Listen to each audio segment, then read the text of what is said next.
Nous devons aider le continent africain. To live with us, the European dream. Good friend of Taiwan. Europe Matin.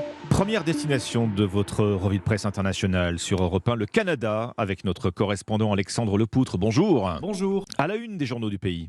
Eh bien, c'est sa nouvelle stratégie Indo-Pacifique. Son objectif, prendre fermement ses distances avec la Chine, écrit Radio-Canada. Selon Le Devoir, Ottawa va augmenter sa présence militaire dans la région, renforcer ses relations commerciales avec d'autres pays comme l'Inde ou le Japon. Une feuille de route hostile à Pékin. Le journal La Presse en veut pour preuve que le mot Chine apparaît 56 fois et est accolé à des termes tels que arrogance ou perturbatrice.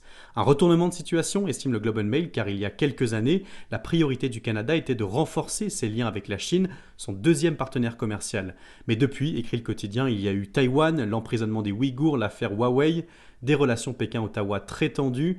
Dernier épisode en date, un échange au G20 jugé glacial entre Justin Trudeau et Xi Jinping. Cette nouvelle stratégie Indo-Pacifique ne risque pas de les réconcilier. Partons maintenant pour l'Irlande avec Laura Taouchanoff. Laura, les gros titres de la presse irlandaise. Le retour de la violence quasiment 25 ans après les accords de paix. Le Belfast Telegraph revient sur deux événements marquants ces dernières semaines. 2 policiers visés par une bombe et puis un chauffeur-livreur attaqué par des hommes cagoulés et armés.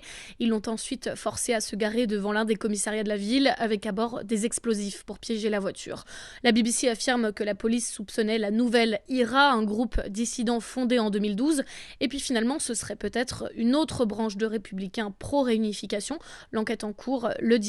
Ces attaques arrivent à un moment où les républicains majoritairement catholiques et pro-réunification sont désormais à la tête du pays. Cité par l'Irish Times, le Premier ministre se dit inquiet. Que les choses soient claires, dit-il, il n'y a plus aucune place pour la violence en Irlande du Nord. C'est la politique qui doit fonctionner. Un billet pour l'Inde, enfin, avec vous comme Bastin. De quoi parlent les journaux indiens ce jeudi ? Du festival du film de Goa qui donne lieu à une quasi-crise diplomatique.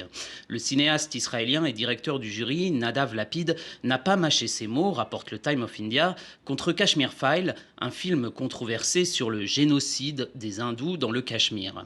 Ce vulgaire film de propagande n'a pas sa place dans un festival si prestigieux, a-t-il jugé lors de la clôture. Or, le gouvernement nationaliste hindou a élevé Kashmir Files au rang de quasi-monument national. La colère des partisans du BJP au pouvoir a donc explosé au point que l'ambassadeur d'Israël a présenté ses excuses à l'Inde, ce dont se félicite le média pro-gouvernemental Wayon. L'opposition, rapporte NDTV, a salué de son côté le courage du jury car le film est critiqué pour sa vision caricaturale et anti-musulmane de l'histoire du Cachemire. Merci comme Bastin, merci à nos correspondants. 6h54 sur Europe 1. Très bon réveil.